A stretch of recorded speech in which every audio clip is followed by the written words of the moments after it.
நான் கேட்கிறேன். யாரோ பேசுகிறார், ரொம்ப அற்புதமான விஷயங்க. ஆனால் அவர் பேசியது வேறு எதற்காக பேசினார். எனக்கு அதை பற்றி எல்லாம் கவலை கிடையாது. அவர் எதை வேண்டுமானாலும் பேசிக்கொள்ளட்டும். பேசக்கூடிய செய்தி மிக மிக முக்கியமானது. எப்பொருள் யார் யார் வாய் கேட்பினும் அப்பொருள் மெய்ப்பொருள் காண்பது அறிவு. நான் அந்த அறிவு தேடலில் இதை கேட்கிறேன். பாருங்க, ஒரு கடல், கடலிலே ஒரு படகு போய்கொண்டே இருக்கிறது. நடுவிலே ஒரு பெரிய பாறை, பெரிய பாறை. படகு முட்ட போகிறது. இவன் பிரார்த்தனை செய்கிறான். அது ஒரு பிரார்த்தனை கூட்டம். ஒரு ஃபாதர் பேசிட்டு இருக்கிறாருங்க, அது ஒரு பிரார்த்தனை கூட்டம். நான் பேச்ச கேட்டுட்டு இருக்கேன். இப்ப என்ன பிரார்த்தனை? என்ன பிரார்த்தனை? பாறையில் மோதாமல் நாம் காப்பாற்றப்பட வேண்டும். என்ன பிரார்த்தனை? சட்டுன்னு சொல்லுங்க, என்ன பிரார்த்தனை வரும் மனசுல?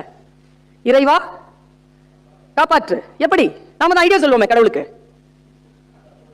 பாறையை நகத்து. பலே, எல்லாரும் ஒரே மாதிரியா தான் இருக்கிறோம். நான் அப்படித்தான் நினைச்சேன். பாறையை நகத்து.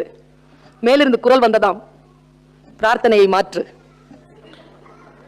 ஏன் தெரியுமா? நீ உன் வழியில போற, பாறை அது இடத்துல இருக்குது. நீ உன் வழியில போறதுக்காக அது அத இடத்துல இருந்து பெறணுமா?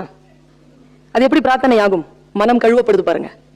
மனம் கழுவப்படுகின்ற பிரார்த்தனை. இறைவா, இறைவா பாறையை மாற்று இல்லை, கண்ணீரை உயர்த்து, பாறையில் மோதாமல் என் படகை அப்புறம் கொண்டு செலுத்து.